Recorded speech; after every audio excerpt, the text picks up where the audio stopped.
Atheism Under Fire: The Fight for Existence in Religious Kenya. The Atheists in Kenya Society, or AKS for short, the first atheist organization in Kenya, is battling for its existence after a Christian bishop and politician filed a case to suspend its registration.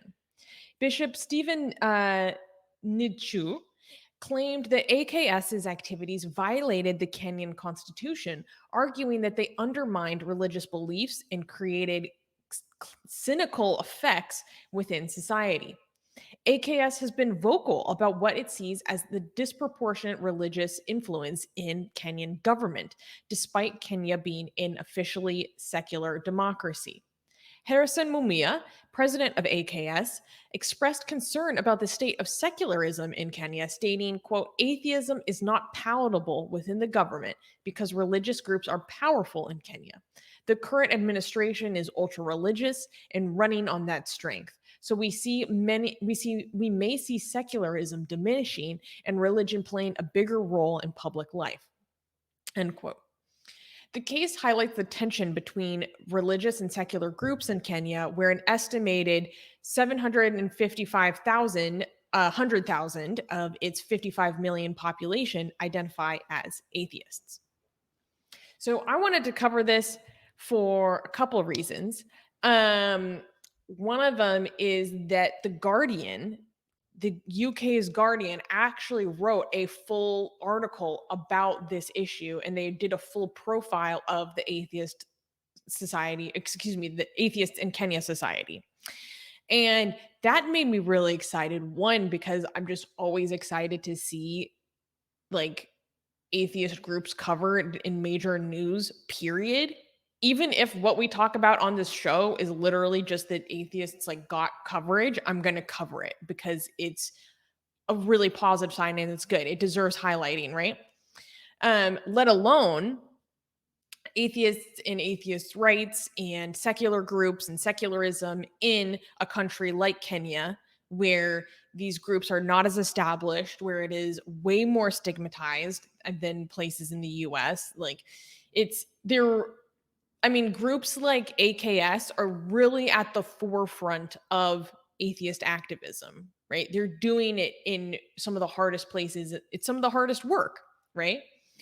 Um, and finally, I wanted to cover this also to talk about what they're dealing with right now. There are politicians and government and Christian bishops coming after them and trying to revoke the registration, the official registration of their organization that they fought so hard to establish. Because even when AKS was trying to become an organization, they faced severe discrimination. There were government officials that would refuse to file the paperwork. They'd like turn in all the paperwork as required of them by law. People would refuse to file it. It would get lost. Like in this article, it also profiled another man who wants to set up like a Kenyan skeptic society, a different group, and his it should have taken months. The process normally takes only like 4 months. It's been over a year and he's received no feedback, nothing back, right? So they already face a lot of discrimination. They've tried to get their status revoked before and they had to fight it in court.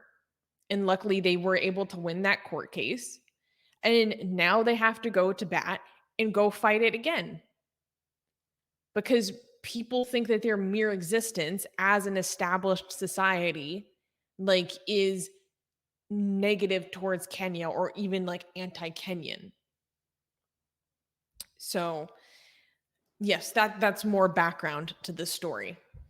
Did they give any reason for why, like, they are taking this away from them? Like, did they explicitly say that? I can pull up a specific quote, but basically it's it's such a religious argument. Um it's basically like, oh yeah, this like undermines society. Okay, here's what the bishop who's coming after them had to say. Um Nietzsche claims the group's activities violate the Constitution, which, quote, acknowledges the existence of God. He argues that AKS has, quote, through public statements and via its social media platforms, expressed its distaste against religion, creating cynical effects within the larger society and undermined people's beliefs in religion. And then this statement is what really like is the self-report. He said, in Kenya, you cannot divorce government and religion. You find that people in government are also part of the church, and people in the church are also part of the government. So there's no boundary. Wow. So just violating. So that seems to be more against our constitution than these people's. Yes, Armin, that's a good Uh, point. So like these people are violating our constitution because why? Because our constitution acknowledges that there's a God. Okay, but they're not violating it. They're not challenging the constitution. They just have a different opinion. But you are violating the constitution because your constitution is supposed to be secular, and you're saying that religion and your government cannot be separated. You are the one here that is violating your constitution. So weird. Yeah. I think Yeah. one thing that was really interesting about this article is it was talking about all the ways in which the church and politicians work hand in hand. So it's a very transparent situation where people are like politicians and church leaders, powerful church leaders. Kenya is a very religious society, a very religious society.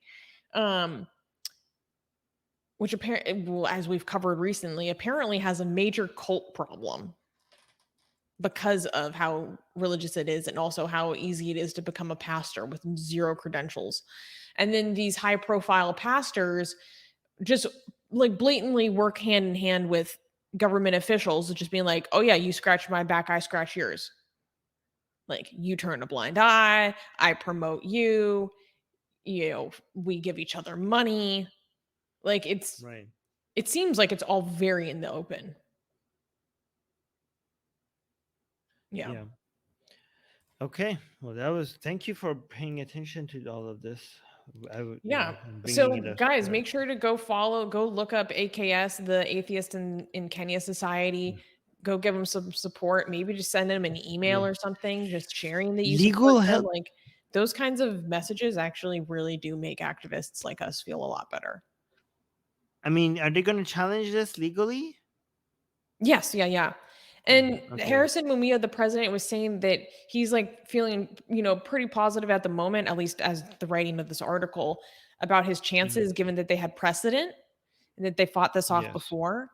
But it's still, it's a long process. It's an arduous process. It's an expensive process. It's not, fun. And thank you to the Guardian for covering this as well. It's not usually, we don't see atheists being covered like this on mainstream media that often. So I really appreciate that. Oh wait, yeah.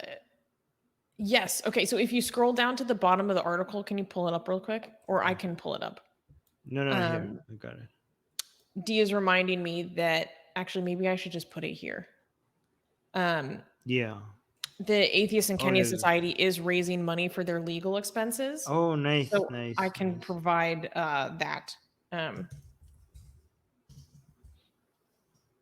think that's good. That's good. Thank you for reminding me, D. So I just put the link in the live chat, and yeah, a little bit can go a long ways. Yeah. So consider supporting atheists doing the hard work, guys. Yeah. And atheists at the front line fighting for secularism, where it matters the most. So thank you.